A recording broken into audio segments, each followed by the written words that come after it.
বন্ধুরা একটা থিঙ্কিং আসলো, সেটাই বলছি, শেয়ার করছি।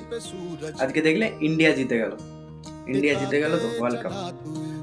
এখান থেকে অ্যাকচুয়ালি কি শেখার আছে বলছি। তোমরা বেকার টাইম নষ্ট করো এইসব খেলা দেখে। খেলা দেখো, কেন দেখবে না? দেশের খেলা, ইন্ডিয়া জিতলো, দেখো খেলাটা। বলছি না দেখো না, দেখো। আমি একটাই কথা বলছি, তোমার কেরিয়ারে ফোকাসটা করো। খেলাও দেখো, তোমার কেরিয়ারটাও আগে। তোমার মা বাবা আছে, তোমার মা বাবার জন্য কিছু করতে হবে, কিছু করে দেখাতে হবে। এইসব বেকার টাইম নষ্ট করো না। খেলাটা অল্প টাইমে দেখো, ওটা তোমাকে খেতে দিয়ে যাবে। তোমাকে তোমার কাজটা করেই তোমাকে খেতে হবে, তোমার মা বাবাকে দেখতে হবে। তাই জন্য খেলাটাও দেখো, আর এটাও দেখো, এটাও করো। না করলে পরে কিন্তু অনেক কষ্ট হবে। ভালো লাগলে এই ভিডিওটা আমাকে ফলো করবে। ছোট ভাইটা বললেই কথা শুনে যাও, তোমাদেরই কাজে আছে। চলো বাই। আর কালকে একটু ভিডিও আজকে যাবো। চলো বাই।